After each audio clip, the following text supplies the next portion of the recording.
Story മന്ദിരത്തിലേക്ക് സ്വാഗതം. ഗരുഡ പഞ്ചമി ഭാഗം 2. പയ്യപ്പാടി കവലയിൽ വന്നു നിന്ന് കുഞ്ഞനച്ഛൻ ചുറ്റും പരതി. ആരെയോ അന്വേഷിക്കുന്നത് പോലെ ഒരു വ്യഗ്രതയുണ്ടായിരുന്നു ആ പരതലിന്. നെറ്റിയിലും കഴുത്തിലും പൊടിഞ്ഞ വിയർപ്പുമുത്തുകൾ 2 മുണ്ടുകൊണ്ടൊപ്പി. അടുത്തു കണ്ട ഒരു മുറുക്കൻ കടകിലേക്ക് അയാൾ കയറി ചെന്നു. കുഞ്ഞനച്ഛനെ പരിചയമുണ്ടായിരുന്ന കടക്കാരൻ ചിരിയോട് ലോഹ്യം പുതുക്കി. എന്താ കുഞ്ഞനച്ഛൻ പതിവില്ലാതെ? ഞാനൊരാളെ തിരക്കിയിറങ്ങിയതാ അവറാച്ച. ആ വിഷ്ണു നമ്പൂതിരിയെ 1-2 പേരോട് ചോദിച്ചപ്പോൾ അദ്ദേഹം പകലെ ഇതിലെ വന്നിരുന്നു എന്നറിഞ്ഞു. ഇവിടെ കാണാമെന്ന് ഞാൻ പറഞ്ഞിരുന്നു. എന്താപ്പോ കുഞ്ഞനച്ഛൻ തിരുമേനിയെ തിരക്കുന്നത്? കാര്യമുണ്ട്. തിരുമേനിയുടെ പുരയിടം ഞാൻ ഇന്ന് എഴുതിച്ചു. വൈകുന്നേരമേ നാട്ടിലേക്ക് പോകൂ എന്നാണ് തിരുമേനി പറഞ്ഞിരുന്നത്. പോകും മുമ്പ് ഒന്നുകൂടി കാണാനാ ഞാൻ കാത്തു നിൽക്കുന്നേ. കുഞ്ഞനച്ഛൻ അവറാച്ചനെ ശ്രദ്ധിച്ചു. ഇന്ന് തിരുമേനിയെ ഇതിലെ കണ്ടതേയില്ലല്ലോ. അവറാച്ചൻ ആലോചനയിലാണ്ടു. ഛേ, അതെങ്ങനെ അവറാച്ച? പകലെ തിരുമേനിയെ കണ്ടെന്ന് ഇംതിയാസും ഔസേപ്പും പറഞ്ഞല്ലോ. ഇനി എന്നെ കാണാൻ നിൽക്കാതെ തിരുമേനി പോയിക്കഴിഞ്ഞോ എന്നാ സംശയം. കുഞ്ഞനച്ഛൻ നഷ്ടബോധത്തോടെ എന്നോണം സംസാരിക്കുകയാണ്.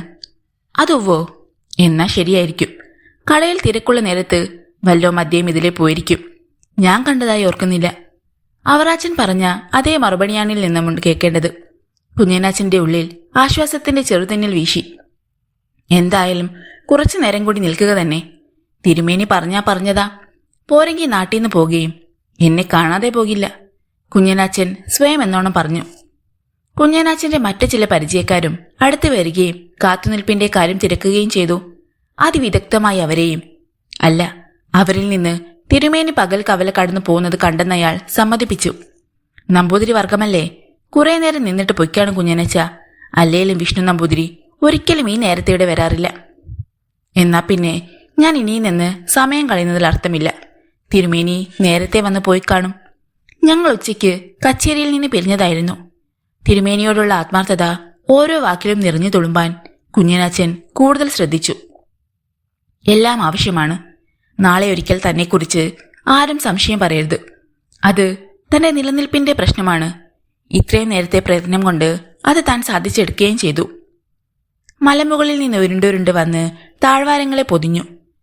പാനീസ് വിളക്കുകൾ കവലയിലെ കടകളിൽ ഉടനീളം തെളിഞ്ഞു. പരിചയക്കാരോട് യാത്ര പറഞ്ഞ് കുഞ്ഞനച്ഛൻ നടന്നു. താൻ പോയി കഴിഞ്ഞെങ്ങാനും വിഷ്ണുനാരായണൻ നമ്പൂതിരി അതിലേ വന്നാൽ താൻ ഇത്ര നേരവും കാത്തുനിന്നതായി പറയണമെന്ന് അയാൾ അവറാച്ചനെ ചട്ടം കിട്ടി. ഉള്ളിലൂറിയ പുഞ്ചിരിയോടെ അയാൾ കവലയിൽ നിന്നും നടന്നു. ഒരു കണക്കിന് മഹാഭാഗ്യമാണ് തന്നെ വന്നുറുകപ്പുണർന്നത്. പെരും ലാഭം. ഒരു വെടിക്ക് 2 പക്ഷിയെന്ന് കാരണവന്മാർ പറയാറുള്ളത് തന്റെ കാര്യത്തിൽ പ്രാബല്യത്തിലായി. സ്ഥലവും കിട്ടി, പണവും കിട്ടി. ഇത്ര എളുപ്പം എല്ലാം കഴിയുമെന്ന് കരുതിയതേയില്ല. തിരുമേനിയുടെ ആത്മാവിനും തീരെ ബലമില്ല. വെറും ശുദ്ധാത്മാവ്. അടുത്തു ചെന്നിട്ടും അദ്ദേഹം വിവരമറിഞ്ഞില്ല.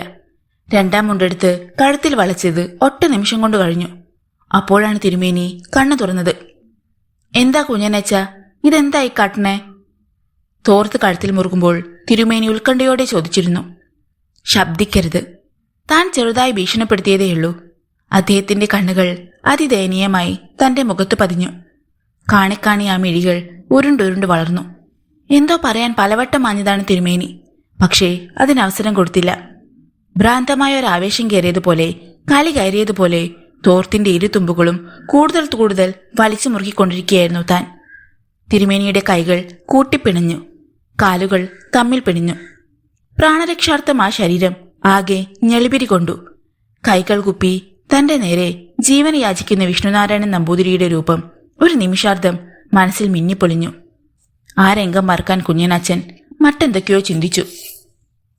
ശരിക്കും മരിച്ചുവെന്ന് ബോധ്യം വന്നതിനു ശേഷമാണ് മരച്ചുവട്ടിൽ നിന്നും ശരീരം പൊന്തിച്ചത്. പുരയിടത്തിന് നടുവിൽ കാട് പിടിച്ച ഒരു പൊട്ടക്കിണർ കണ്ടെത്താൻ ബുദ്ധിമുട്ടുണ്ടായില്ല. കിണറ്റുവക്കിൽ വെച്ച് ഭാരമുള്ളൊരു കല്ലുകൂടി മൃതദേഹത്തിൽ കെട്ടിയുറപ്പിച്ചു. വെള്ളം വറ്റാത്ത പൊട്ടക്കിണറിന്റെ അടിയിലേക്ക് ജഡം താഴ്ന്നത് ശബ്ദം കൊണ്ട് തിരിച്ചറിഞ്ഞു. അവസാനത്തെ കുമ്പളയും പൊട്ടിത്തകർന്ന ശബ്ദം കേട്ടിട്ടേ തിരിച്ചു നടന്നുള്ളൂ. താൻ ചെയ്ത പാതകം തെറ്റാണെന്ന് കുഞ്ഞനച്ഛന് തോന്നുന്നില്ല. യാതൊരു കുറ്റബോധവും തോന്നിയില്ല. അതിൻ്റെതായ ഉത്കണ്ഠയോ ഭയമോ തെല്ലും ആ മനസ്സിൽ ഉറവെടുക്കുന്നില്ല. വല്ലാത്തൊരു കഠിന ഹൃദയൻ. ഇനി പണം വാങ്ങാൻ വിഷ്ണു നമ്പൂതിരി വരില്ല. എത്ര ഏക്കർ പുരയിടമാണ് നയാ പൈസയുടെ മുടക്കില്ലാതെ തന്റെ അധീനത്തിലായത്. ആ പുരയിടത്തിൽ തന്നെ ആയിരിക്കണം പുതിയ പുര വെക്കേണ്ടത്. തൽക്കാലം ഈ രഹസ്യം മറിയാമ്മ പോലും അറിയരുത്. വീട്ടിലേക്ക് തിരിയുന്ന മുക്കിലെത്തുമ്പോഴേക്കും ഭാവിയിൽ ചെയ്യേണ്ട കാര്യങ്ങളെക്കുറിച്ച് കുഞ്ഞനാച്ചൻ ഒരു തീരുമാനത്തിലെത്തിയിരുന്നു.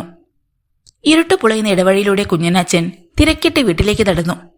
ഉമ്മറത്ത് കത്തുന്ന മണ്ണെണ്ണ വിളക്കിന്റെ നേരിയ വട്ടം കാണാനുണ്ട്. വീട്ടിലേക്ക് കയറും മുമ്പ് തൊട്ടടുത്തുള്ള ഇല്ലവെളുപ്പിലേക്ക് വെറുതെ ഒന്ന് നോക്കി. പൊടുന്നനെയാണ് ഒരു നിഴലാട്ടം കണ്ണുകളിൽ പെട്ടത്. ഇല്ലത്തിന്റെ വളപ്പിലൂടെ ആരോ നടക്കുന്നത് പോലൊരു തോന്നൽ. തന്റെ സാമീപ്യം അറിഞ്ഞപ്പോൾ ആരോ നടക്കുന്നത് പോലൊരു തോന്നൽ. തന്റെ സാമീപ്യം അറിഞ്ഞപ്പോൾ ആ നിഴൽ കരുതിക്കൂട്ടി ഒളിച്ചതല്ലേ? കുഞ്ഞനാച്ചന്റെ വികല ബുദ്ധിയിൽ സംശയം ഉദിച്ചു. ഇന്നു മുതൽ തനിക്ക് അവകാശപ്പെട്ട ഭൂമിയാണത്. അപ്പോൾ അതിക്രമിച്ച് കയറിയത് ആരാണെന്നറിയാനും തനിക്ക് അവകാശമുണ്ട്. കുഞ്ഞനാച്ചൻ ഇല്ലവളപ്പിലേക്ക് കയറി. താൻ ആ പുരയിടം എഴുതിച്ച് കഥയറിഞ്ഞ് ഇല്ലത്ത് നിന്നെന്തെങ്കിലും ചൂണ്ടാൻ വന്ന വല്ല കള്ളന്മാരുമാണെങ്കിലോ? ഇല്ലത്ത് കുറെ ഓട്ടുപാത്രങ്ങളും വീട്ടുപകരണങ്ങളും ഒക്കെ ഉള്ളതാണ്. കൈമാറിയെങ്കിലും ഒരാഴ്ച കഴിഞ്ഞ് വന്നെടുത്തോളാമായിരുന്നു വിഷ്ണുനാരായണ നമ്പൂതിരിയുടെ വാക്ക്. ഇനി അതുണ്ടാവില്ല. ഇല്ലത്തിന്റെ മറുവശത്തേക്കാണ് ആ നിഴൽ ഒളിച്ചു മാറിയത്. കാൽപാദങ്ങൾ ഒരു കരിയിലയിൽ പൊട്ടിച്ചവിട്ടി ശബ്ദമുണ്ടാക്കാതിരിക്കാൻ പ്രത്യേകം ശ്രദ്ധിച്ചുകൊണ്ട് കുഞ്ഞനാച്ചൻ അവിടേക്ക് നടന്നു. ഇരുട്ട് വളവിൽ പെട്ടെന്ന് ഘനീഭവിച്ചതുപോലെ തോന്നി. ഒരു പിശിറം കാറ്റ് വളപ്പിലെ മരച്ചില്ലകളെ ചെറുതായി ഉലച്ചു. ഒരു പെരുച്ചാഴി കുഞ്ഞനാച്ചന്റെ പാദങ്ങൾക്കിടയിലൂടെ മുരണ്ടുകൊണ്ട് പാഞ്ഞുപോയി. കുഞ്ഞനാച്ചൻ അപ്പോൾ അറിയാതെ ഒന്ന് നടുങ്ങി. അത്രയുമായപ്പോൾ അയാളുടെ സംശയം വളർന്നതേയുള്ളൂ. തീർച്ചയായും ഏതോ കള്ളൻ തന്നെ ആയിരിക്കും അത്. അല്ലെങ്കിൽ ആൾപെരുമാറ്റം അറിഞ്ഞ നിമിഷം ഓടിയൊളിക്കില്ലായിരുന്നല്ലോ. ആരായാലും ആളിനെ കണ്ടുപിടിച്ചിട്ടേ ബാക്കി കാര്യമുള്ളൂ എന്ന് തന്നെ തീർച്ചയാക്കി. ഇല്ലത്തിന്റെ പിൻപുറം കുറ്റിക്കാടുകൾ സമൃദ്ധമായി വളർന്ന ഇരുളിന്റെ ഒരു അഴുത്താളും തന്നെയായിരുന്നു. അവിടെ എത്തിയപ്പോൾ തെല്ലകിലെ കാടിന്റെ മറവിലൂടെ ആ നിഴൽ നീങ്ങുന്നു. ആരാ അത്? ആരാണെന്ന് കുഞ്ഞനാച്ചൻ തെല്ല് ശബ്ദമുയർത്തി ചോദിച്ചു. മറുപടിയില്ല. പക്ഷേ നിഴൽ രൂപം ആ ചോദ്യം കേട്ടോന്ന് തീർച്ചയായി. ചോദ്യം കേട്ടതും ഇരുളിലേക്ക് അലിഞ്ഞു പോയതുപോലെ അത് അപ്രത്യക്ഷമായതും ഒരുമിച്ചായിരുന്നു. കുഞ്ഞനാച്ചൻ അത്ഭുതം തോന്നി. ഇത്ര വിദഗ്ധമായി ഒളിഞ്ഞു നടക്കാൻ കഴിയുന്ന ഒരു മനുഷ്യനോ? അകലെ എവിടെയോ നിന്ന ഒരു നായ കാലൻ കൂവാൻ തുടങ്ങിയിരിക്കുന്നു. കുറെ നേരം കൂടി പരിശോധിച്ചെങ്കിലും കുഞ്ഞനാച്ചൻ എവിടെ ആരെയും കാണാൻ കഴിഞ്ഞില്ല. കുറച്ചു നിമിഷങ്ങൾ കൂടി നിന്നിട്ട് അയാൾ വീടിന് നേരെ നടന്നു. വീട്ടിൽ ചെന്നിട്ട് മക്കളെയും കൂട്ടി വിളക്കുമെടുത്ത് വരാം. ഏതായാലും അങ്ങനെ അങ്ങ് വിട്ടുകൊടുക്കാൻ പറ്റില്ലല്ലോ. അങ്ങനെ ഓരോന്നാലോചിച്ച് തിടുക്കത്തിലാണ് നടപ്പ്. വീടിനോടടുത്തു. പടികൾ കയറാൻ തുടങ്ങും മുൻപേ അപ്രതീക്ഷിതമായി ഒരു ഞെട്ടലുണ്ടായി. പടിക്കെട്ടിന്റെ ഒരു ഭാഗത്തേക്ക് മുൻപ് കണ്ട ആ നിഴൽ രൂപം മാറിയോ? കള്ളൻ തന്റെ വീട്ടുമുറ്റത്തോ? ഒരു പടിയിൽ വലുതുകാൽ ചവിട്ടി ഒരു തീരുമാനമെടുക്കാനാവാതെ നിശ്ചലാവസ്ഥയുടെ ഒരു മുഹൂർത്തം. ആ നിറഞ്ഞ നിമിഷത്തിലായിരുന്നു. ഒരു കരസ്പർശം ചുമലിലേൽക്കെ നടുങ്ങിപ്പിടിഞ്ഞ് കുഞ്ഞനാച്ചൻ വെട്ടിത്തിരിഞ്ഞു നോക്കി. അയാളുടെ നെഞ്ചിലൂടെ ഒരു കൊള്ളിയാൻ പാഞ്ഞു. സിരകൾ ത്രസിച്ചു. രോമങ്ങൾ എഴുന്നു. ഒരാർത്തനാദത്തോടെ കുഞ്ഞനാച്ചൻ പിന്നിലേക്ക് മലർന്നടിച്ചു വീണു. നടുങ്ങി വിറച്ചു നിന്നുപോയ ഒരു നിമിഷാർദ്ധം. കുഞ്ഞനാച്ചന്റെ സിരകളിൽ മഞ്ഞുറഞ്ഞു. കണ്ണുകളിൽ തിമിരം. വിഹ്വലമായൊരലർച്ചയോടെ അയാൾ മുറ്റത്തേക്ക് വീണു പോകുകയായിരുന്നു. മറിയാമ്മയും പാപ്പച്ചനും മറ്റു കുടുംബാംഗങ്ങളും ഓടിപ്പാഞ്ഞിറങ്ങി വന്നു. കുഞ്ഞനാച്ചന്റെ നിശ്ചലമായ ശരീരത്തിനു മുന്നിൽ അവർ അന്തിച്ചു നിന്നു. പാപ്പച്ചൻ അപ്പനെ പരിശോധിച്ചു. ബോധക്കേടാ, അവൻ പ്രതിവചിച്ചു. മറിയാമ്മ കുരിശു വരച്ചു. ഇത്ര കാലവും ഒരു പനി പോലും വന്ന് കിടന്നിട്ടുള്ള ആളല്ല കുഞ്ഞനാച്ചൻ. ഭർത്താവിന് എന്തു പറ്റിപ്പോയെന്നവർ അന്തിച്ചു നിൽക്കുകയാണ്. ഇരുവരും ചേർന്ന് കുഞ്ഞനാച്ചനെ ഉമ്മറത്തേക്കെടുത്തു. ആരോ ഒരു പാത്രത്തിൽ തണുത്ത വെള്ളവുമായി എത്തി. വെള്ളം കൈക്കുമ്പിളിൽ വാങ്ങി നിരവധി തവണ ആഞ്ഞെറിഞ്ഞപ്പോൾ കുഞ്ഞനാച്ചന്റെ കൺപോളകൾക്ക് ചലനം. കൺപോളകൾ തുറന്ന മാത്രയിൽ വീണ്ടും വിഹ്വലതയോടെ ചുറ്റുപാടും മിഴിച്ചു നോക്കുകയാണ് അയാൾ ചെയ്തത്. അപ്പൻ ആരെയാ നോക്കുന്നേ? പാപ്പച്ചൻ ചോദിച്ചു. അയാൾ ആ നമ്പൂതിരി എവിടെ? ഏത് നമ്പൂതിരി? അയാൾ എവിടെയെങ്ങും വന്നില്ലല്ലോ. പാപ്പച്ചന് അത്ഭുതം തോന്നി. അല്ല, അയാൾ വന്നു, പടിക്കൽ വെച്ച്. കുഞ്ഞനാച്ചന്റെ ശ്വാസഗതി ഉച്ചസ്ഥായിലെത്തി. ആ നിമിഷങ്ങളിലേക്ക് മനസ്സ് തിരിച്ച് യാത്ര തുടങ്ങുമ്പോൾ പ്രജ്ഞയിൽ പിന്നെയും ഇരുൾ പെയ്തേക്കുമേ എന്നൊരു ഭയം. വാക്കുകൾ പൂർത്തിയാക്കാൻ കഴിഞ്ഞില്ല. പിടഞ്ഞെണീറ്റ് ഭിത്തിയിൽ ചാരിയിരുന്ന് പടിക്കലേക്ക് തന്നെ കുഞ്ഞനാച്ചൻ മിഴികൾ അയച്ചു. ആ കണ്ണുകൾ പേടികൊണ്ട് മിഴിഞ്ഞു തന്നെ ഇരിക്കുന്നു. പടിക്കൽ നിന്ന് കണ്ണുകൾ പിൻവലിച്ച് ഭിത്തിക്ക് മുകളിലെ ക്രൂശിത രൂപത്തിന് മുന്നിൽ ആ മിഴികൾ നിശ്ചലമായി. എന്റെ കർത്താവേ, താൻ എങ്ങനെയാണിത് പറയുക? അപ്പന്റെ അനിതര സാധാരണമായ ആ പ്രവൃത്തി കണ്ട് പാപ്പച്ചൻ അത്ഭുതപ്പെട്ടു. അപ്പനിതെന്ത് പറ്റി?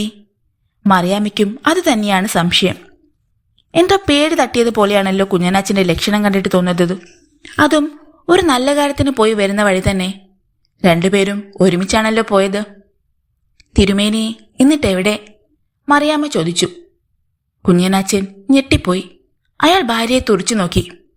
അതെ തിരുമേനി, ഞങ്ങൾ ഒരുമിച്ചല്ല കച്ചേരിന്ന് പോന്നത്. തിരുമേനി നേരത്തെ പോന്നു. പക്ഷേ വാതിൽക്കൽ വന്ന് അദ്ദേഹം നിൽക്കുന്നു. കുഞ്ഞനാച്ചൻ വിക്കി വിക്കി വല്ല വിധേനയും പറഞ്ഞു. അതിനെതിരെ നിങ്ങൾ ഇത്ര ഭയപ്പെടുന്നു? ഇങ്ങോട്ട് വിളിച്ചുകൊണ്ട് വരാറുന്നില്ലേ? മോനെ പാപ്പച്ച, നീ ചെന്ന് അങ്ങേരെ ഇങ്ങോട്ട് കൂട്ടിക്കൊണ്ടുവാ.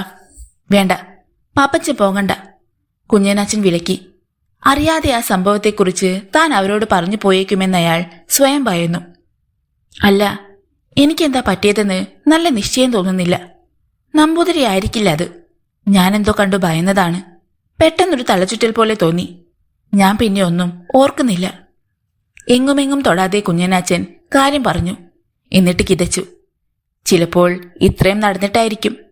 മറിയാമ്മേ, നീ ആ പായ വിരിക്ക്. ഞാൻ ഇത്തിരി നേരം ഒന്ന് കിടക്കട്ടെ. മറിയാമ്മ വേഗം കുഞ്ഞനാച്ചന്റെ മുറിയിലേക്ക് പോയി. അപ്പനെ താങ്ങിപ്പിടിച്ചുകൊണ്ട് പിന്നാലെ പാപ്പച്ചനും. നീ ഇത്ര കാപ്പിയിട്. ഇത്തിരി ചൂട് ചെന്നാൽ ഒരു ഉന്മേഷം തോന്നും.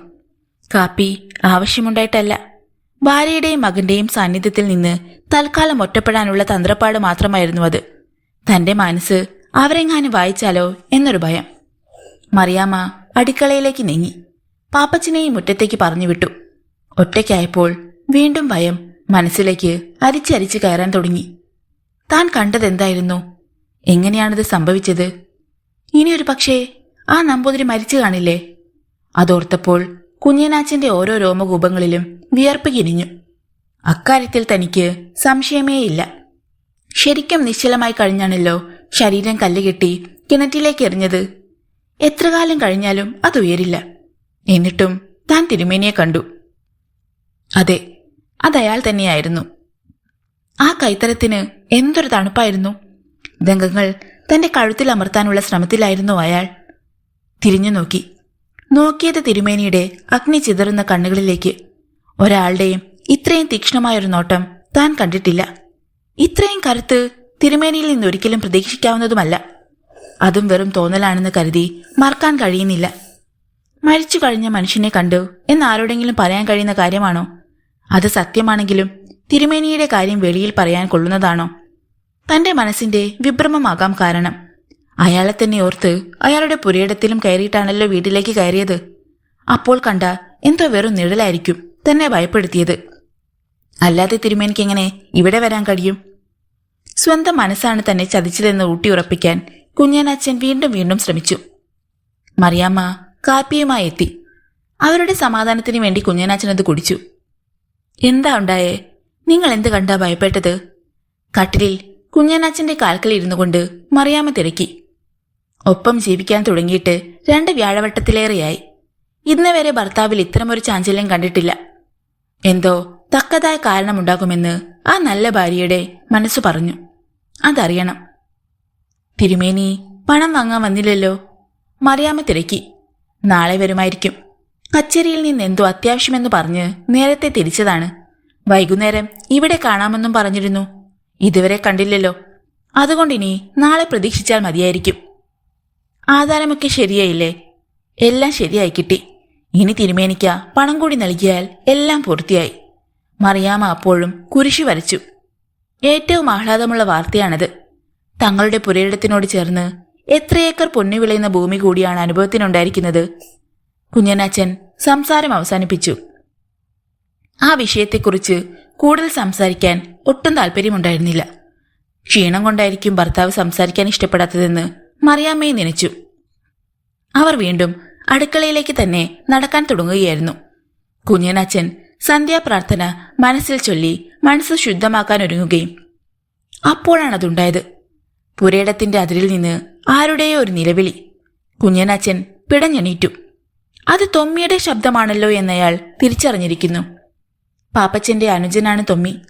പതിവായി പള്ളിയിൽ മണിയടിക്കുന്നവനാണ്. ഇപ്പോഴത്തെ അച്ഛന് അവനെ പ്രത്യേക താല്പര്യവുമുണ്ട്. ഒരു വരുമാനമാർഗമുണ്ടല്ല തൊമ്മി ആ ജോലി ഏറ്റെടുത്തത്. അതൊരു ദൈവകാര്യം പോലെ വിശുദ്ധമാണെന്നവൻ കരുതുന്നു. കപ്പ്യാര് ചെയ്യേണ്ട പണിയാണ്. എന്നാലും തൊമ്മിയുടെ താല്പര്യം അറിഞ്ഞ് അയാൾ അതവനെ ഏൽപ്പിക്കുകയായിരുന്നു. വൈകുന്നേരങ്ങളിൽ മുഴങ്ങിയിറങ്ങുന്ന ആ മണിനാഥം തൊമ്മിയുടെ താല്പര്യത്തിനയാൾ എതിര് നിന്നില്ല. 5 മണി നേരത്ത് തൊമ്മി പള്ളിയിലേക്ക് പോകും. മണിയടിയും കഴിഞ്ഞ് മേടയിലും കയറി 7 മണിയാകും അവൻ തിരിച്ചെത്താൻ. പാപ്പച്ചൻ അനുജന്റെ ശബ്ദം കേട്ടിടത്തേക്ക് പാഞ്ഞു ചെന്നു. അവിടെ അതിരിലെ ഒരു മരശിഖരത്തിൽ ശരീരഭാരം താങ്ങി നടുങ്ങി വരച്ച് നൽകുകയാണ് തൊമ്മി. ചിമ്മിനി വിളക്കിന്റെ പ്രകാശത്തിൽ വിളറിയ അവന്റെ മുഖഭാവം വ്യക്തമായിരുന്നു. എന്താടാ നീ ഇതിലേ വന്നത്? നിനക്കെന്താ പറ്റിയത്? തൊമ്മി ഒരൊറ്റ നിലവിളിയാണ് അതിന് മറുപടിയായി നൽകിയത്. ഇതെന്ത് ഭ്രാന്താടാ നിനക്ക്? പാപ്പച്ചൻ അരിശം വന്നു. എന്നെ ആ നമ്പൂതിരിയാണ് ഇതിലെ നയിച്ചോണ്ട് വന്നത്. ഇവിടെ എത്തിയപ്പോൾ അയാൾ എന്റെ നേരെ തിരിഞ്ഞു നിന്നു. എന്റെ കഴുത്തിന് നേരെ കൈനീട്ടിക്കൊണ്ടൊരു വരവ്. ഞാൻ ഭയന്നു പോയി. പാപ്പച്ചനതൊരു അതിശയമായി. അപ്പനും നമ്പൂതിരിയുടെ കാര്യം പറഞ്ഞു. ഇപ്പോഴിതാ ഇവനും. എന്തു പറ്റി ഇവർക്കൊക്കെ? അങ്ങനെ ചിന്തിച്ചുകൊണ്ട് നിൽക്കെ തന്റെ പിൻകഴുത്തിൽ മഞ്ഞകൊട്ട് കൊണ്ടാരോ തൊട്ടതുപോലെ പാപ്പച്ചന് തോന്നി. ഞെട്ടിപ്പിടിഞ്ഞ് തിരിഞ്ഞു നോക്കുമ്പോൾ അയ്യോ, ഒരാർത്തനാദം. അത് പാപ്പച്ചന്റെ ശബ്ദമായിരുന്നു. ഇപ്പോൾ പാപ്പച്ചനും നടുക്കത്തോടെ മനസ്സിലാക്കുന്നു അപ്പൻ ഭയപ്പെട്ടതിന്റെ കാരണം, തൊമ്മി ഭയപ്പെട്ടതിന്റെ കാരണം. അതേ ഭയപ്പാട് തന്നെയാണല്ലോ തന്റെ തൊണ്ടയിൽ നിന്നും ആർത്തനാദമായി തൊട്ടു മുൻപുണർന്നത്. അതെ, വിഷ്ണുനാരായണൻ നമ്പൂതിരിയെ ഒരു നിമിഷമെങ്കിലും അവനും കണ്ടിരിക്കുന്നു. കണ്ടതു മാത്രം ഓർമ്മയുണ്ട്. അയാൾ പിന്നെ എന്ത് മായ കൊണ്ട് അപ്രത്യക്ഷമായി? പാപ്പച്ചന്റെ ഹൃദയം ഇപ്പോഴും പെരുമ്പറയടയ്ക്കുകയാണ്. അനുജനെ തൊട്ട് ചേർന്ന് വീടടത്തി വീട്ടിൽ കയറിയിട്ടും ആ നെഞ്ചിടിപ്പ് കുറയുന്നില്ല. കുഞ്ഞനാച്ചന് ഉമ്മറത്ത് തന്നെ കുന്തിച്ചിരിക്കുകയായിരുന്നു. അപ്പാ, ഇവൻ ഭയപ്പെട്ട് കരഞ്ഞതാണ്. ഞാനുമൊന്ന് പേടിച്ചു. പാപ്പച്ചൻ ലാഘവത്തോടെ ആ സംഭവം കുഞ്ഞനാച്ചനെ പറഞ്ഞു കേൾപ്പിച്ചു. തെല്ലടങ്ങിയ അയാളുടെ മനസ്സിലും ആദ്യ ആളി. ആ സ്ഥലം വാങ്ങിയപ്പോ തുടങ്ങിയതല്ലേ അപ്പാ കാലക്കേടും. നമ്പൂതിരിമാരുടെ തറ വാങ്ങരുതെന്ന് പലരും പറയുകയും ചെയ്തിരുന്നു. അതിന്റെ കാരണം എനിക്കിപ്പോ മനസ്സിലായി. അയാളെ മനസ്സ് നൊന്നു തത്തതായിരിക്കും ഈ തറ. പാപ്പച്ചന്റെ ബുദ്ധിയിൽ നിന്നുറവെടുത്ത വെളിപാടങ്ങനെയായിരുന്നു. കുഞ്ഞനാച്ചന് മറുപടിയില്ല. നിങ്ങൾ പോഴത്തരമൊന്നും പറയാതെ മക്കളെ. വല്ലൊരു അസൂയക്കാര് വല്ലതും പറഞ്ഞു പിടിപ്പിച്ചത് നിങ്ങൾ വിശ്വസിക്കേണ്ട. മണ്ണിനുണ്ടോ നമ്പൂരിയെന്നും നസ്രാണിയെന്നും വ്യത്യാസം? മനസ്സിലെ ഓരോ തോന്നലുകളല്ല. കാര്യഗൗരവമുള്ള മറിയാമ്മ ലോകതത്വം പറഞ്ഞു. കുഞ്ഞനാച്ചനത് കേട്ടില്ല. എല്ലാരും പറയുന്നതിലും കാര്യമുണ്ട്. അതിലും വലിയ കാര്യം ഇപ്പോൾ മനസ്സിൽ തോന്നുകയും ചെയ്യുന്നുണ്ട്. അത് പക്ഷേ പറയാൻ പറ്റുകയില്ല. പുലിവാലിലാണോ പിടിച്ചത്? ആ ഒരു തോന്നൽ ഉണ്ടാവുകയും ചെയ്തു. ഇക്കഥ ആരോടെങ്കിലും പറയാനും പറ്റുന്നതല്ലല്ലോ. എന്ത് സംഭവത്തിനും ഒരു കാരണമുണ്ടാകും. തന്റെയും മക്കളുടെയും അനുഭവത്തെക്കുറിച്ച് ആരോടെങ്കിലും പറഞ്ഞാലും അവരാദ്യം തിരക്കുക അതേ സംഭവത്തെക്കുറിച്ചാവും. അത് വെളിപ്പെടുത്താൻ പറ്റുമോ? ഇത്രയൊക്കെ ചെയ്തത് ആർക്കു വേണ്ടിയാണ്? അവർക്കത് ഉപകരിക്കില്ലെന്ന് വന്നാൽ എല്ലാം തീർന്നില്ലേ? എവിടെയോ എന്തോ കുഴപ്പമുണ്ടെന്ന് തോന്നി. പക്ഷേ അതെവിടെയായിരിക്കുമെന്ന് ആലോചിച്ചിട്ടും പിടികിട്ടുന്നില്ല. തിരുമേനിയെ കണ്ടതായി തനിക്ക് തോന്നിയെങ്കിൽ അതിന്റെ കാരണം തനിക്ക് വ്യക്തമായി അറിയാം. അത് സ്വാഭാവികം മാത്രമാണ്. പക്ഷെ പാപ്പച്ചനും തൊമ്മിയും അത് തന്നെ കണ്ടുവെന്ന് പറഞ്ഞപ്പോഴോ? എവിടെയാണ് പന്തികേട്? അത്താഴവും കുടുംബ പ്രാർത്ഥനയും കഴിഞ്ഞുപോയ നിമിഷങ്ങൾ ഒരു പാഴ്ക്കിനാവായി മറക്കാൻ അവർ ശ്രമിച്ചു. നിവൃത്തിയുണ്ടെങ്കിൽ അയാളുടെ പേരാരും ഉച്ചരിക്കാതിരിക്കാനാണ് കുഞ്ഞനാച്ചൻ ശ്രദ്ധിച്ചത്. ഉമ്മറത്തെ റാന്തൽ കെടുത്തി. വെന്നിമലയും താഴ്വാരങ്ങളും ഉറക്കത്തിന്റെ മായിക ലോകത്തേക്ക് പ്രവേശിച്ചു കഴിഞ്ഞിരിക്കുന്നു. മഞ്ഞുകാലമാണ്. ഇലകളിൽ നേർത്ത മഴച്ചാറ്റൽ പോലെ മഞ്ഞിൻ കണങ്ങൾ പെയ്യാൻ തുടങ്ങിയിരിക്കുന്നു. കുഞ്ഞനാച്ചന് ഉറക്കം വരാതെ തിരിഞ്ഞും മറിഞ്ഞും കിടന്നു. ഒരു കരിയില വീഴുന്ന ശബ്ദം കേൾക്കുമ്പോഴും അയാൾ അനാവശ്യമായി നടുങ്ങി. മിന്നാമിനുങ്ങിന്റെ ഇത്തിരി വെട്ടം ആരുടെ ചൂട്ടുവെട്ടം പോലെ അയാളെ ഭയപ്പെടുത്തി. അകലെ എവിടെയോ ഒരു നായ നിർത്താതെ ഓലിയിട്ടുകൊണ്ടിരുന്നു. ഇതൊക്കെ അവിടെ എന്നുമുള്ളതായിരുന്നിരിക്കാം. പക്ഷേ ഇപ്പോഴാദ്യമായിട്ടാണെല്ലാം അയാളുടെ ശ്രദ്ധയിൽപ്പെടുന്നത്. അതാകട്ടെ കുഞ്ഞനാച്ചനെ ഭയവിഭ്രാന്തിയുടെ ഒരു ലോകത്തേക്ക് അനയ്ക്കുകയും ചെയ്തു. പുറത്തുനിന്ന് കേൾക്കുന്ന ഓരോ നേരിയ ശബ്ദവും അയാളെ പേടിപ്പെടുത്തി. ആരോ വീട്ടുമുറ്റത്ത് കൂടി ഉലാത്തുന്നുണ്ടെന്ന് കുഞ്ഞനാച്ചന് തോന്നി. തന്നെ ഇരുളിലിരുന്ന ആരോ സജീവമായി വീക്ഷിക്കുന്നുണ്ടെന്നും. മറിയാമേ, കുഞ്ഞനാച്ചൻ ഭാര്യയെ വിളിച്ചു. അവർ എപ്പോഴേ ഉറക്കം തുടങ്ങിക്കഴിഞ്ഞിരുന്നു. ഒന്നേ വിളിച്ചുള്ളൂ. മറിയാമ്മ വിളി കേട്ടാലും ഇല്ലെങ്കിലും എന്തിനാണ് വിളിച്ചതെന്ന് അയാൾക്കറിയില്ലായിരുന്നു. വിളി കേട്ടിരുന്നെങ്കിൽ എന്താണ് തനിക്ക് പറയാനുള്ളതെന്നും കുഞ്ഞനാച്ചൻ അറിയില്ല. എവിടെയോ ഒരു കോഴി കൂവുന്ന ശബ്ദം കേട്ടു. നേരം പാതിരാവായോ അതോ പുലർച്ചെ തന്നെയോ? പൊടുന്നനെയായിരുന്നു. തൊട്ടടുത്ത മുറിയിൽ നിന്ന് പാപ്പച്ചന്റെ നിലവിളി ഉയർന്നത്. കുഞ്ഞനാച്ചൻ ചാടി എണീറ്റു. മറിയാമ്മയും ഉണർന്നിരിക്കുന്നു. വിളക്ക് കത്തിച്ച് ഇരുവരും മുറിവാതിൽക്കൽ മുട്ടി വിളിച്ചു. പാപ്പച്ചൻ വല്ലവിധനെയും വാതിൽ തുറന്നു. വിളക്കുമായി കുഞ്ഞനാച്ചൻ മുറിയിലേക്ക് ആദ്യം കയറി. എന്താടാ, എന്തുപറ്റി? വല്ല ചീത്ത സ്വപ്നവും കണ്ടോ? ആ അതെ, ഒരു സ്വപ്നം. അപ്പാ, നാളെ തന്നെ ആ സ്ഥലം ആ നമ്പൂതിരിക്ക് തിരിച്ചെഴുതി കൊടുത്തേക്ക്. ഉറക്കത്തിലായാലും സ്വൈര്യമില്ല. ആ നമ്പൂതിരി അപ്പന്റെ കഴുത്തിൽ കുത്തിപ്പിടിക്കുന്ന സ്വപ്നമാ ഞാൻ കണ്ടത്. പാപ്പച്ചൻ ആ തുണത്തുറഞ്ഞ രാത്രിയിലും നെറ്റിയിൽ പൊടിഞ്ഞ വിയർപ്പ് പുറംകൈ കൊണ്ട് തുടച്ചു. കുരിശ് വരച്ചേച്ചാണോടാ നീ കിടക്കുന്നത്? അല്ലെങ്കിൽ ഒന്നുകൂടി വരച്ചേച്ച് കിടക്ക്. മറിയാമ്മ സ്വയം കുരിശ് വരയ്ക്കുകയും മകനെ ഓർമ്മിപ്പിക്കുകയും ചെയ്തു. അപ്പാ, എനിക്കെന്തോ സംശയം തോന്നുന്നു. ആ നമ്പൂതിരി വല്ല ശത്രുതയും വെച്ചുകൊണ്ടാണോ നമുക്ക് ആ വസ്തു തന്നതെന്ന്. എന്തോ കുഴപ്പമുണ്ടപ്പാ ഇതിൽ. പാപ്പച്ചന് അത് ബോധ്യമായി കഴിഞ്ഞു. ഉറങ്ങും മുമ്പ് പുരയിടത്തിൽ വെച്ച് താൻ നിരുമേനിയെ നേരിൽ കണ്ടു. ഇപ്പോഴും ഇത്തവണ കണ്ടതും സ്വപ്നമാണെന്നങ്ങ് തിട്ടപ്പെടുത്താൻ കഴിയുന്നില്ല. സ്വപ്നമായിട്ടും തോന്നലായിട്ടും തിരുമേനി സദാ നേരവും തങ്ങളോടൊപ്പമുണ്ടെന്ന തോന്നലിന് ആക്കം കൂട്ടുന്ന സംഭവങ്ങളാണ് ഉണ്ടാകുന്നത്. പാപ്പച്ചനെ സമാധാനിപ്പിച്ച് കുഞ്ഞനാച്ചൻ വീണ്ടും കിടക്കറയിലേക്ക് പോയി. അയാളുടെ മനസ്സ് കൂടുതൽ പ്രക്ഷുബ്ധമായിരിക്കുന്നു. മകന് പോലും സംശയം തോന്നിത്തുടങ്ങിയിരിക്കുന്നു. അവനെങ്ങാനും ഇനി കണ്ടുപിടിക്കുമോ? അതോ അവരോടെല്ലാം തുറന്നു പറയണോ? ഈ ഭൂമിയിൽ നിന്ന് പിൻവാങ്ങിക്കഴിഞ്ഞൊരു മനുഷ്യനെ നേരിട്ട് കാണുക എന്ന് വെച്ചാൽ അത് അസംഭവ്യമാണ്. ആ രാത്രി പാപ്പച്ചനു പിന്നെ ഉറങ്ങാൻ കഴിഞ്ഞില്ല. തിരുമേനിയെ കിണറ്റിൽ നിന്നും വല്ലവരും രക്ഷിച്ചു കാണുമോ? അത് നടക്കില്ല. മരിച്ച മനുഷ്യനെ എങ്ങനെ രക്ഷിക്കാൻ? കശ്മാവിൻ തോപ്പിന്റെ ഉടമ വർഷത്തിൽ 1-2 തവണയായിരിക്കും അവിടെ എത്തുക. വഴിപോക്കർ പോലുമില്ലാത്ത വിജനപഥത്തിന്റെ ഓരം. എങ്കിലും കുഞ്ഞനാച്ചനെ ആ സംശയം വല്ലാതെ മതിച്ചുകൊണ്ടിരുന്നു. നാളെ വീണ്ടും ഒന്ന് ചെന്നു നോക്കിയാലോ? കിണറ്റിൽ ആ ജഡമുണ്ടോ എന്നറിയാമല്ലോ. അങ്ങനെ തീരുമാനിച്ചുറച്ചു കഴിഞ്ഞാണ് കുഞ്ഞനാച്ചന് തെല്ല ആശ്വാസമെങ്കിലും തോന്നിയത്. എന്നിട്ടും പക്ഷേ ഉറക്കം തീണ്ടാപ്പാടകലെ നിന്നതേയുള്ളൂ. ആ ഉറക്കമില്ലായ്മ തനിക്കിനി എന്നേക്കും അനുഭവിക്കാനുള്ളതാണെന്ന് കുഞ്ഞനാച്ചനപ്പോൾ തെല്ലും കരുതിയതേയില്ല. പക്ഷെ അങ്ങനെയാണ് വന്നു ഭവിച്ചത്. ആ ദിവസം ഒരു തുടക്കം മാത്രമായിരുന്നു. പിന്നീട് എത്രയോ ആവർത്തനങ്ങളിലേക്ക് തുറന്നൊരു വാതിൽ മാത്രം. എന്തുകൊണ്ടെന്നറിയില്ല, എങ്ങനെയെന്നറിയില്ല. അന്നു മുതൽ സദാ ഓരോ അപശകുനങ്ങൾ ഗ്രസിക്കാൻ തുടങ്ങി. വിഷ്ണുനാരായണൻ നമ്പൂതിരി സ്വന്തം നാട്ടിലേക്ക് തിരിച്ചുപോയെന്ന് കുഞ്ഞനാച്ചന്റെ കുപ്രചരണം കുറുക്കിക്കൊണ്ടു. വെന്നിമലയിലും അയൽഗ്രാമങ്ങളിലും തിരുമേനിയെ പരിചയമുള്ളവർ ആ വാർത്തയ്ക്ക് സ്ഥിരീകരണവും നൽകി. പക്ഷേ വിഷ്ണുനാരായണൻ നമ്പൂതിരി എവിടേക്കും തിരിച്ചുപോയില്ലെന്ന് കുഞ്ഞനാച്ചനും കുടുംബത്തിനും മാത്രം അറിയാമായിരുന്നു. തന്റെ അപ്പൻ തനിക്ക് ഓതിത്തന്ന ആ ഗൂഢതന്ത്രത്തെക്കുറിച്ച് മകൻ പാപ്പച്ചനോടും ഭാര്യ മറിയാമ്മയോടും പറയേണ്ടി വന്നുവെന്ന് മാത്രം. കളത്തിപ്പറമ്പിൽ വീട്ടിൽ ഒരശനിപാതം പോലെ വന്നു വീണ ഒരു ദുരന്ത വാർത്ത. എന്നാലും അപ്പാ, അത് വേണ്ടിയിരുന്നില്ല. പാപ്പച്ചൻ പറഞ്ഞുപോയി. നിങ്ങൾക്ക് വേണ്ടിയാടാ ഞാനത് ചെയ്തത്. വാഴത്രമനയുടെ ഭൂമി ഇന്ന് കളത്തിപ്പറമ്പുകാർക്ക് മാത്രം അവകാശപ്പെട്ടതായി. ഈ വെന്നിമലയിൽ ഭൂസ്വന്തുകൊണ്ട് നമ്മെ വെല്ലാൻ ഇന്ന് ആരുണ്ടടാ? കുഞ്ഞനാച്ചന്റെ മറുചോദ്യത്തിന് മുന്നിൽ പാപ്പച്ചൻ മൂകനായി. നീ ഇതാരോടും പറയണ്ട. നീയും കേൾക്കാനാ പറഞ്ഞേ. കേട്ടോ മറിയാമേ? കുഞ്ഞനാച്ചൻ മകനും ഭാര്യയ്ക്കും താക്കീത് നൽകി. ജേക്കബും തൊമ്മിയും പോലും വിവരമറിയേണ്ടെന്നും അയാൾ നിഷ്കർഷിച്ചു. പിറ്റേന്ന് തന്നെ വാഴത്രമനയുടെ അതിരുകൾ പൊളിച്ചു മാറ്റപ്പെട്ടു. ഇല്ലം നിന്ന തറ ഇടിച്ചു നിരത്തപ്പെട്ടു. കളത്തിപ്പറമ്പിന്റെ അതിരുകൾ അതിവിസ്തൃതമായി വികസിച്ചു. ആ പ്രവൃത്തിയിലും കുഞ്ഞനാച്ചന്റെ അപ്പൻ മകനെ അഭിനന്ദിച്ചു.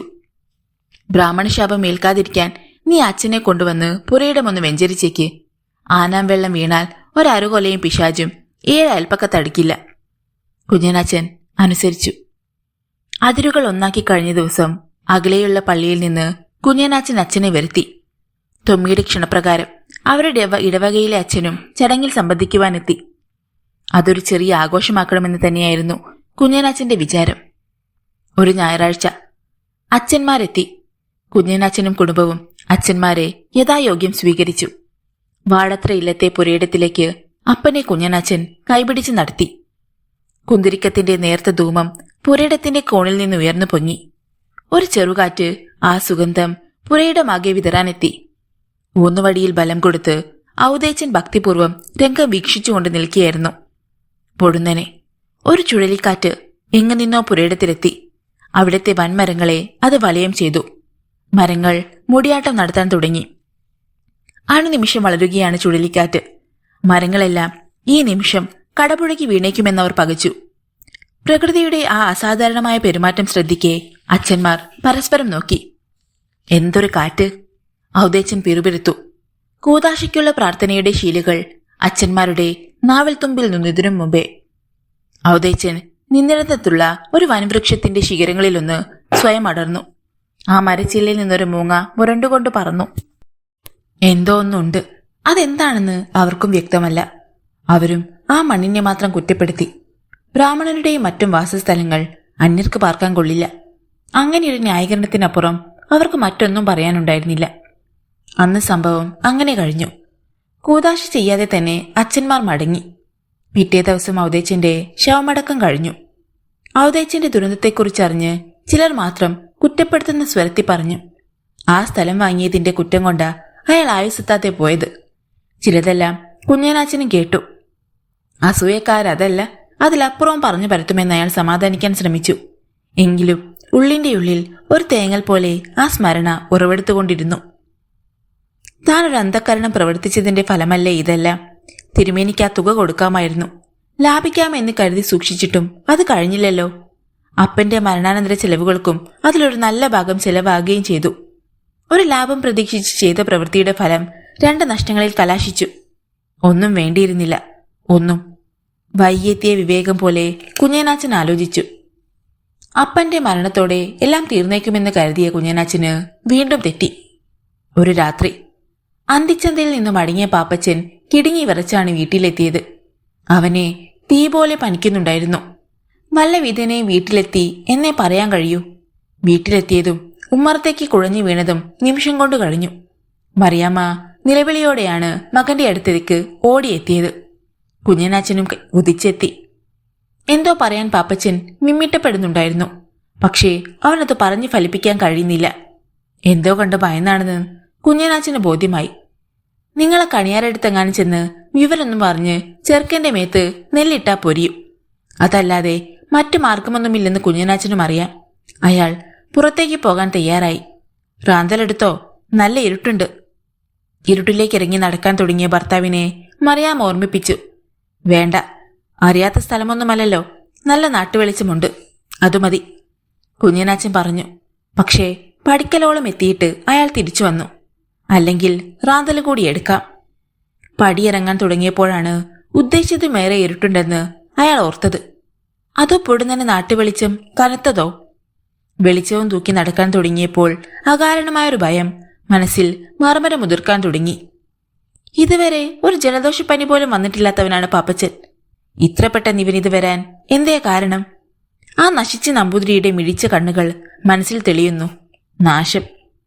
2-3 നാഴികയിലകെയാണ് കണിയാരുടെ വീട്. പുതുപ്പള്ളിയിലൊക്കെ അപ്പോത്തിക്കിരിമാരുണ്ട്. പയ്യപ്പാടിയിലേക്ക് അവരാരും വരാത്തതിൽ അന്ന് ആദ്യമായി കുഞ്ഞനാച്ചൻ കുണ്ഠിതപ്പെട്ടു. കവലയിൽ അത്തരം ഒരാൾ ഉണ്ടായിരുന്നെങ്കിൽ ഈ നാഴിക അത്രയും താണ്ടേണ്ടി വരില്ലായിരുന്നു. കുഞ്ഞനാച്ചൻ നമ്പൂതിരിയുടെ ഓർമ്മ മനഃപൂർവ്വം മറയ്ക്കാൻ ഒരാവശ്യവുമില്ലാത്ത മറ്റു കാര്യങ്ങൾ ചിന്തിച്ചുകൊണ്ട് നടന്നു. ഭയമകറ്റാൻ നല്ലൊരു ഉപായമാണത്. പക്ഷേ ഫലിക്കുന്നില്ല. ഏതൊരോർമ്മകളുടെയും ആലോചനകളുടെയും മീതെ ആ തുറിച്ച കണ്ണുകൾ തിളങ്ങി നിൽക്കുന്നു. അരുതേ എന്ന് യാചിക്കുന്ന വിഷ്ണുനാരായണൻ നമ്പൂതിരിയുടെ മിഴികൾ. ആ കണ്ണുകളുടെ തിളക്കം തന്നെ സദാ അനുധാവനം ചെയ്യുന്നുണ്ടോ? രാത്രി വളരെ ഇരുട്ടിയിട്ടില്ല. കഷ്ടിച്ച് 8 മണിയോടടുത്ത് കാണും. എന്നാലും വെന്നിമലയുടെ താഴ്വാരങ്ങൾ എപ്പോഴേ വിജനമായി കഴിഞ്ഞിരിക്കുന്നു. ഒരു നാഴിക നടന്നു കഴിഞ്ഞിരിക്കും. അതുവരെ നിതാന്ത നിശബ്ദയിൽ അമർന്നു കിടന്ന പ്രകൃതിക്ക് പൊടുന്നനെ ചലനം വന്നതുപോലെ കുഞ്ഞനാച്ചന് തോന്നി. വെന്നിമലയിൽ നിന്ന് ഉറവെടുത്ത ഒരു ചെറുകാറ്റ് താഴ്വരയിൽ അങ്ങോളം ഇങ്ങോളം കുളിരുപോലെ പടരാൻ തുടങ്ങി. കുഞ്ഞനാച്ചന്റെ തലയ്ക്ക് മുകളിലൂടെ ഏതോ ഒരു കാട്ടുപക്ഷി ചിറകടിച്ചു പറന്നു. ഞെട്ടിപ്പോയി കുഞ്ഞനാച്ചൻ. ഭയന്നുള്ള പിന്മാറ്റത്തോടെ കയ്യിലെ റാന്തലിന്റെ പിടി വിട്ടുപോവുകയും ചെയ്തു. റാന്തൽ നിലത്ത് വീണ് ചില്ല് പൊട്ടി. കാറ്റിൽ ദീപനാളം അണയുകയും ചെയ്തു. ഇരുട്ട് അതിന്റെ വലിയ ചിറകുകൾ കൊണ്ട് കുഞ്ഞനാച്ചനെ പൊതിഞ്ഞു. ഇപ്പോൾ കാറ്റിന് നേരിയ ചൂളം വിളിയുടെ ശബ്ദമുണ്ടോ? ഉണ്ട്. ആ ശബ്ദം ക്രമമായി വളരുന്നുമുണ്ടല്ലോ. ഭയത്തിന്റെ പത്തി മെല്ലെ വിരിയുന്നു. വീണുപോയ റാന്തൽ തപ്പിയെടുത്തു. കുഞ്ഞനാച്ചൻ വലിഞ്ഞു നടക്കാനാണ് ആഗ്രഹിച്ചത്. എത്രയും വേഗം കണിയാരുടെ കുടിലെത്തണം. ചുരുങ്ങിയ പക്ഷം വീടുകളുള്ള സ്ഥലത്തിലെങ്കിലും എത്തണം.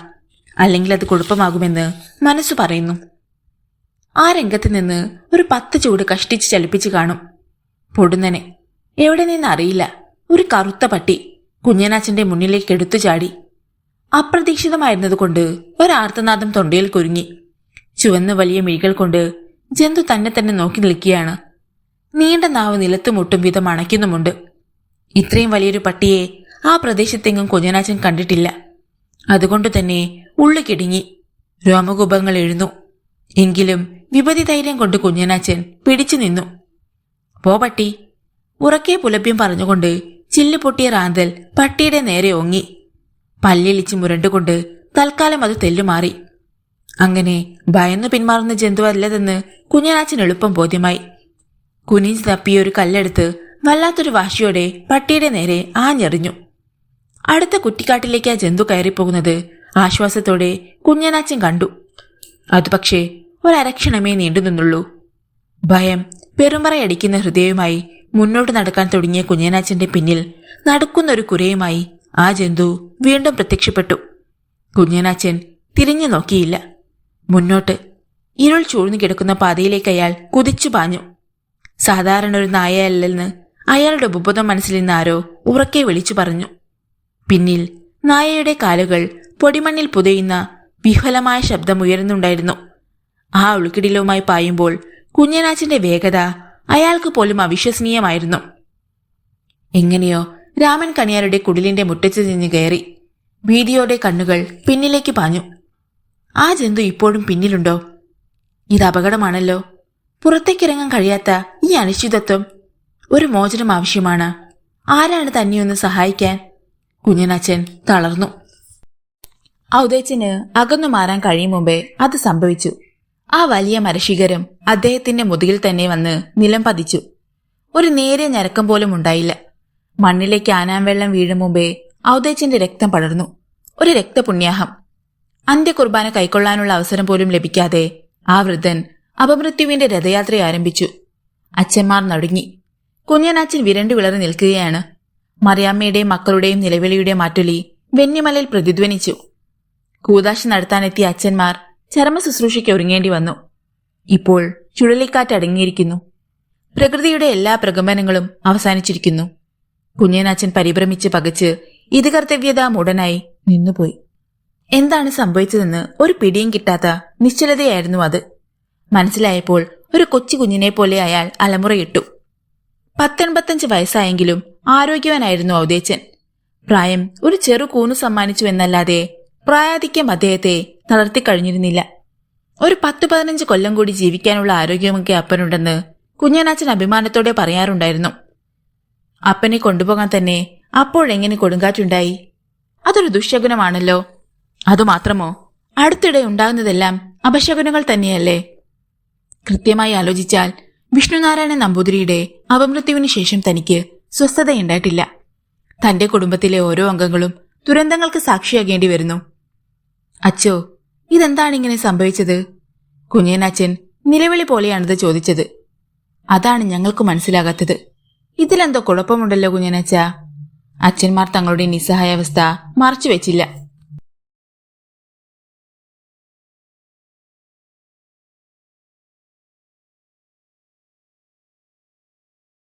കൊളുത്തിവെച്ച നിലവിളക്കിന്റെ പ്രകാശം മുന്നിൽ ചിതറിയ കവടികളിൽ ഞെട്ടിത്തെറിച്ചു. രാമൻ കണിയാർ കവടികളുടെ ലക്ഷണം കണ്ടുപിടിക്കാൻ ജാഗരൂകനായിരിക്കുകയാണ്. നിറഞ്ഞ ഉത്കണ്ഠയോടെ തൊട്ടടുത്ത് കുഞ്ഞനാച്ചൻ അടുത്തു നിൽക്കുന്നുണ്ടെന്ന കാര്യം അറിയാത്ത മട്ടിലായിരുന്നു രാമൻ കണിയാരുടെ പ്രകടനങ്ങൾ. അയാളുടെ ചുണ്ടുകളിൽ നിന്ന് അസ്പഷ്ടമായ മന്ത്രോച്ചാരണത്തിന്റെ ശീലുകൾ ഇറുന്നു വീണു. അഭീഷ്ടസിദ്ധിക്കുള്ള മന്ത്രമാണ് ചൊല്ലിയത്. പക്ഷെ രാമൻ കണിയാർക്ക് തൃപ്തിയായില്ലെന്ന് ആ മുഖഭാവം വിളിച്ചോതുന്നു. കുഞ്ഞനാച്ചനത് മനസ്സിലായി. രാമൻ കണിയാർ വീണ്ടും കവടികൾ ധ്യാനിച്ച് ജപിച്ചു നിരത്തുന്നത് നീടിപ്പടരുന്ന അസ്വസ്ഥതയോടെ അയാൾ നോക്കി നിന്നു.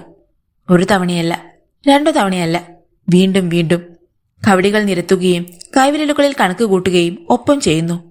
ചുണ്ടിൽ നിന്ന് അസ്പഷ്ടമായ മന്ത്രങ്ങൾ ഉറവെടുക്കുന്നുണ്ട്. ഒരു നാഴിക കഴിഞ്ഞിരിക്കണം. ചുളിഞ്ഞ നെറ്റിയോടെ കണിയാർ കുഞ്ഞനാച്ചന്റെ നേരെ മിഴികളുയർത്തി. എന്താണാവോ? അറിയാനുള്ള ഉത്കണ്ഠയും ചോദിക്കാനുള്ള വൈമുഖ്യവും ഒന്നു ചേർന്നെങ്കിലും അത്രമാത്രം ചോദിച്ചുപോയി. കുഞ്ഞനാച്ച, മകന്റെ രോഗത്തെക്കുറിച്ച് ഭയപ്പെടേണ്ട, അതിപ്പോൾ തന്നെ മാറിയിട്ടുണ്ട്. പക്ഷേ കുഞ്ഞനാച്ചന്റെ നെഞ്ചടിച്ചു. ഒരു വൻ വിപത്ത് നിങ്ങൾക്കാകമാനം വന്നു ഭവിച്ചതായി ലക്ഷണം പറയുന്നു. തിരിച്ചറിയാൻ കഴിയുമോ എന്നാണ് വീണ്ടും വീണ്ടും ഞാൻ ശ്രമിച്ചത്. പക്ഷേ കഴിയുന്നില്ല. ഏതായാലും നിങ്ങൾ സൂക്ഷിക്കണം. കുഞ്ഞനാച്ചൻ ഞെട്ടിത്തരിച്ചു. ഇവിടേക്ക് പോന്നപ്പോൾ തനിക്ക് നേരെ ചാടിയ പട്ടിയെക്കുറിച്ച് കണിയാരോട് ചോദിച്ചാലോ എന്ന് തോന്നി. ചോദിക്കുകയും ചെയ്തു. സംസാരം ഇടമുറിയവേ വീണ്ടും കണിയാരുടെ ശ്രദ്ധ കവടിയിലേക്കായി. ഒരു വട്ടം കൂടി കവടി നിരന്നു. സംശയം വേണ്ട, അതേ അപകടത്തിന്റെ പിന്തുടർച്ചയാണ് ആ പട്ടിയുടെ ആവഗമനവും. അശേഷം സംശയിക്കേണ്ട. മനസ്സിലുള്ളത് തുറന്നു പറഞ്ഞു പോകുമോ എന്ന് സംശയിച്ച നിമിഷത്തിൽ കണിയാരോട് യാത്ര പറയാൻ അയാൾക്ക് തോന്നിയത്. ആരോടും പറയാനാവാത്തത് അറിയാതെ നാവിൽ നിന്ന് ഊർന്നു പോയാൽ ആകെ കുഴപ്പമാകും. ഏതായാലും വന്ന നിലയ്ക്ക് ഒരു നെയ്യ് തരാം. മകൻ ഉപയോഗപ്പെടുന്നില്ലെങ്കിലും ആർക്കെങ്കിലും ഉപയോഗിക്കേണ്ടി വരാം. ഇത്തരം അനുഭവങ്ങൾ ഇനി ആർക്കെങ്കിലും ഉണ്ടായാൽ നവദ്വാരങ്ങളിലും നെയ് സ്പർശിപ്പിക്കുക. അടങ്ങിക്കോളും. കുഞ്ഞനാച്ചൻ യാത്ര പറഞ്ഞിറങ്ങി. പടിക്കലെത്തിയപ്പോൾ അറിയാതെ നിന്നുപോയി. വീണ്ടും അത് ഇരുട്ടിന്റെ കായത്തിലേക്കാണ് ഇറങ്ങി നടക്കുന്നത്. ആ പടിക്കലെങ്ങാ മുമ്പ് കണ്ട ജന്തു തന്റെ വരവും കാത്തിരിക്കുന്നുണ്ടാവുമോ? ഭീതി തരിപ്പായി പടരുകയാണ്. ഭയക്കാതെ ധൈര്യമായി പൊയ്ക്കോളൂ കുഞ്ഞനാച്ച. അത് കയ്യിലുണ്ടെങ്കിൽ ആരും ഭയപ്പെടുത്താൻ വരില്ല. കണിയാർ ഉമ്മറത്ത് നിന്ന് വിളിച്ചു പറഞ്ഞു. പിന്നെ സംശയിച്ചില്ല. ഇരുളിന്റെ മഹാ ഇടനാഴിയിലേക്ക് അയാൾ ഇറങ്ങി നടന്നു. കണിയാർ സൂചിപ്പിച്ച ദുരന്തത്തെക്കുറിച്ചുള്ള ഓർമ്മ ഒരു പൊങ്ങുതടി പോലെ മനസ്സിൽ കിടക്കുന്നു. മറവിയുടെ കയത്തിൽ താഴുന്നുമില്ല, അകലുന്നുമില്ല. മനഃപൂർവ്വം അകറ്റാൻ ശ്രമിച്ചാലും വീണ്ടും അത് പഴയ സ്ഥാനത്ത് തന്നെ വന്ന് ആധിപത്യം സ്ഥാപിച്ചു നിൽക്കുന്നു. ഇതാണ് സത്യത്തിൽ ദുരന്തമെന്ന് കുഞ്ഞനാച്ചൻ ഓർത്തു. ഇതിൽ നിന്നെങ്ങനെ മോചിതനാകും? ഇതങ്ങനെ തുടർന്നാലൊക്കില്ലല്ലോ. ഒരു നല്ല കാര്യം ചെയ്തത് കുടുംബത്തിന്റെ മൊത്തം നന്മയെ കരുതിയാണ്. അത് പൊതുശല്യമായി തീരുമെന്ന് ആരോർത്തു? അതിനുശേഷം ആർക്കെങ്കിലും, വീട്ടിൽ ഒരംഗത്തിനെങ്കിലും സ്വസ്ഥതയുണ്ടായിട്ടില്ല. ഇത് തുടർന്നുകൊണ്ടു പോകാൻ പാടില്ലല്ലോ. അവസാനിപ്പിക്കണം. അതിനൊരു മാർഗം കണ്ടെത്തിയേ തീരൂ. ആ യാത്രയിലുടനീളം അയാൾ ആലോചിച്ചത് അത് മാത്രമായിരുന്നു. ഏതായാലും വഴിയിൽ ഭയങ്കരമായ തടസ്സങ്ങളൊന്നും സംഭവിച്ചില്ല. കണിയാരുടെ നെയ്യുടെ ശക്തിയാണോ? വീട്ടിലെത്തിയപ്പോഴേക്കും ഒട്ടൊരു വിസ്മയം തന്നെ ഉണ്ടായി കുഞ്ഞനാച്ചന്. പറഞ്ഞതുപോലെ മകന്റെ തുള്ളൽ പനി നിശേഷം അവസാനിച്ചിരിക്കുന്നു. അങ്ങനെയൊന്നും ഉണ്ടായ ലക്ഷണം പോലും ഇല്ലാതെ അവൻ ഉമ്മറത്തിരുന്ന് വേദപുസ്തകം വായിക്കുന്നു. വഴിയിൽ വെച്ച് തനിക്കുണ്ടായ അനുഭവത്തെക്കുറിച്ച് കുഞ്ഞനാച്ചൻ ആരോടും പറഞ്ഞില്ല. ആ രാത്രി ഉറക്കമില്ലാത്ത രാത്രിയായി കുഞ്ഞനാച്ചന് ഭവിച്ചു. പക്ഷേ പുലർച്ചെയായപ്പോഴേക്കും ഒരു പുതിയ വെളിച്ചം മനസ്സിലുദിച്ചു കഴിഞ്ഞിരുന്നു. കുറെ അകലെ ഒരു പുരോഹിതനുണ്ട്. ബാധോദ്രവം ഒഴിവാക്കാൻ ബഹുമിടുക്കനാണത്രേ. കടമറ്റത്ത് കത്തനാർക്ക് ശേഷം ഇത്രയും അത്ഭുത സ്ഥിതികൾ അറിയാവുന്ന ഒരു അച്ഛനും ഉണ്ടായിട്ടില്ലെന്ന് കേട്ടിട്ടുണ്ട്. ഒരിക്കലത് കേട്ടപ്പോൾ ചിരിച്ചു തള്ളിയതാണ്. എന്തോന്ന് ബാധോപദ്രവം എന്ന് പുച്ഛിച്ചു തള്ളിയിട്ടുണ്ട്. ഇപ്പോൾ അദ്ദേഹത്തെ ഓർമ്മയിലെത്തിച്ച് തന്നത് തന്റെ ഭാഗ്യമാകാം. എവിടെ പോകുന്നുവെന്ന് ആരോടും പറഞ്ഞില്ല. കുഞ്ഞനാച്ചൻ രാവിലെ തന്നെ ഒരുങ്ങി. ഇപ്പോൾ ഇറങ്ങി തെരിച്ചാലേ വൈകുമ്പോഴെങ്കിലും മടങ്ങാനൊക്കൂ. അച്ഛനെ ഒന്ന് കാണുക തന്നെ. തന്റെ വീടിനും തനിക്കും സംഭവിച്ചിരിക്കുന്ന ദുരന്തങ്ങളിൽ നിന്ന് മോചനം നേടാൻ എന്തെങ്കിലും ഒരു പോംവഴി അച്ഛൻ പറഞ്ഞു തരാതിരിക്കില്ല. ഒരച്ഛനോടാകുമ്പോൾ എല്ലാ രഹസ്യങ്ങളും തുറന്നു പറയുകയുമായാം. കുമ്പസാരം പാപമല്ല, പാപമോചത്തിനാണല്ലോ. മനസ്സിപ്പോൾ അവ്യക്തമായൊരു സംതൃപ്തി ഉണ്ടായിരിക്കുന്നു. ഞാൻ വരാൻ വൈകിയാലും ആരും വ്യാകുലപ്പെടേണ്ട. ആരും അസമയത്ത് അന്വേഷണത്തിറങ്ങുകയും വേണ്ട. സന്ധ്യയ്ക്ക് മുമ്പേ വീട്ടിലെത്തിക്കൊള്ളണം. കേട്ടോ പാപ്പച്ച? മകനെ വിളിച്ച് പ്രത്യേകം ഏർപ്പാട് ചെയ്തു. എവിടെ പോകുന്നുവെന്ന് മറിയാമ്മ ചോദിച്ചിട്ടും വ്യക്തമായ മറുപടി പറഞ്ഞില്ല. കുഞ്ഞനാച്ചൻ ഇറങ്ങി നടന്നു. മധ്യാഹ്നമായപ്പോഴേക്കും ഉദ്ദേശിച്ച സ്ഥലത്തെത്തി. ഒരു കുന്നിൻ ചെരുവിലെ പ്രശാന്തമായ അന്തരീക്ഷത്തിൽ ആ ചെറിയ പള്ളി നിലകൊള്ളുന്നു. പള്ളിയോട് ചേർന്ന് തന്നെയാണ് അച്ഛന്റെ മേട. തിരക്കൊഴിഞ്ഞ നേരം. മേടയിൽ അച്ഛനുണ്ടായിരുന്നു. ഫാദർ ഗീവർഗീസ് സാധാരണ ഇടവക വിട്ടെങ്ങും പോകാറില്ല. മറ്റിടവകയിലുള്ളവരും അദ്ദേഹത്തെ കാണാൻ ഇവിടേക്ക് വരാറേയുള്ളൂ. ഏത് കർമ്മവും അച്ഛന് വശമുണ്ട്. അത് മേടയിലിരുന്ന് തന്നെയാണ് അച്ഛൻ ചെയ്യാറുള്ളത്. വരുന്നവരുടെ ആവശ്യമറിഞ്ഞ് വേണ്ടത് ചെയ്യും. കാര്യം വിശദമായി അറിയണം. തന്റെ സാന്നിധ്യം ആവശ്യമെങ്കിൽ മാത്രം അച്ഛൻ ഇടപെടും, അല്ലെങ്കിൽ നിഷ്കരണം ഉപേക്ഷിക്കും. പള്ളിക്കടുത്തുള്ള ഒരൊറ്റമുറി പിടികയിൽ ചോദിച്ചാണ് ഇത്രയും വിവരങ്ങൾ കുഞ്ഞനച്ഛൻ മനസ്സിലാക്കിയത്. അപ്പോൾ മുതൽ ആവശ്യമില്ലാത്തൊരു വ്യാകുലത മനസ്സിനെ പീഡിപ്പിക്കാൻ തുടങ്ങി. തന്റെ ആവശ്യം അച്ഛൻ നിരസിക്കുമോ? അറിഞ്ഞുകേട്ട് അഭയം തേടിയെത്തവനാണ് താൻ. ഏറെക്കുറെ അവസാനത്തെ ആശ്രയമെന്നും പറയാം. മനസ്സിൽ കർത്താവിനെ നന്നായി ധ്യാനിച്ചു പ്രാർത്ഥിച്ചു. മേടയിലെ തന്റെ ആഗമനം അറിയിക്കാൻ ഓട്ടുമണിയുടെ നാവിൽ കെട്ടിയ മണിച്ചരടിൽ പിടിക്കുമ്പോൾ എന്തുകൊണ്ടോ കുഞ്ഞനാച്ചന്റെ ഹൃദയം അകാരണമായി തുടിച്ചു. അകത്ത് സാന്ദ്രമായ മണിനാദം. മേടയുടെ വാതിൽ തുറക്കപ്പെട്ടു. കുഷ്ണിക്കാരനാണ് തല കാണിച്ചത്. കുഞ്ഞനാച്ചൻ ആവശ്യം പറഞ്ഞു. കുഞ്ഞനാച്ചനെ അടിമുടി വീക്ഷിച്ചിട്ട് അയാൾ മറുപടിയൊന്നും പറയാതെ തല വലിച്ചു. ഏതാനും നിമിഷങ്ങൾ മാത്രം. കുഞ്ഞനാച്ചന് മുന്നിൽ ഒരു പാളി മലർക്കെ തുറന്നുകൊണ്ട് കുഷ്ണിക്കാരൻ അയാളെ അകത്തേക്ക് ക്ഷണിച്ചു. ഫാദർ ഗീവർഗീസിന്റെ മുറിയിൽ കുഞ്ഞനാച്ചനെ എത്തിച്ചിട്ട് കുഷ്ണിക്കാരൻ പിൻവാങ്ങി. ആഗതനെ അച്ഛൻ അടിമുടി വീക്ഷിച്ചു. അച്ചോ, ഞാൻ കുറച്ചകലെ നിന്നാണ്, പയ്യപ്പാടിക്കടുത്ത് വെന്നിമലയിൽ നിന്ന്. അച്ഛൻ എന്നെയൊന്ന് രക്ഷിക്കണം. കുഞ്ഞനാച്ചൻ കുറേയൊക്കെ മറച്ചുകൊണ്ട് തന്നെയാണ് കാര്യം പറഞ്ഞു ഫലിപ്പിച്ചത്. അച്ഛനെല്ലാം ശ്രദ്ധിച്ചു കേട്ടു. എന്നിട്ടും മറുപടിയൊന്നും പറയാതിരുന്നപ്പോൾ കുഞ്ഞനാച്ചൻ ഉത്കണ്ഠയായി. അയാൾ അച്ഛനെ സാഗൂതം വീക്ഷിച്ചു. അച്ഛൻ എന്തോ മറുപടി പറയാൻ ഭാവിക്കുകയായിരുന്നു. അതിനാൽ ചുണ്ടുകൾ വിടർത്തും മുമ്പേ അപശകുനം പോലെ ആ മണിനാദം കേട്ടു. കുഷ്ണിക്കാരൻ വാതിലിക്കലേക്ക് നീങ്ങി. ആരെ വന്നിരിക്കുന്നെന്ന് തോന്നലോടെ വാതിൽ തുറന്ന കുഷ്ണിക്കാരൻ ഒരു നിലവിളിയോടെ വാതിലടയ്ക്കാൻ മറന്ന് അച്ഛന്റെ മുറിയിലേക്ക് പാഞ്ഞു വന്നു. അച്ഛൻ അമ്പരപ്പോടെ എണീറ്റു. എന്താ പീലിപ്പോസേ, എന്താ ഉണ്ടായേ? അച്ചോ, അവിടെ. കുഷ്ണിക്കാരൻ ഭയപ്പാടോടെ വാതിൽക്കലേക്ക് വിരൽ ചൂണ്ടി.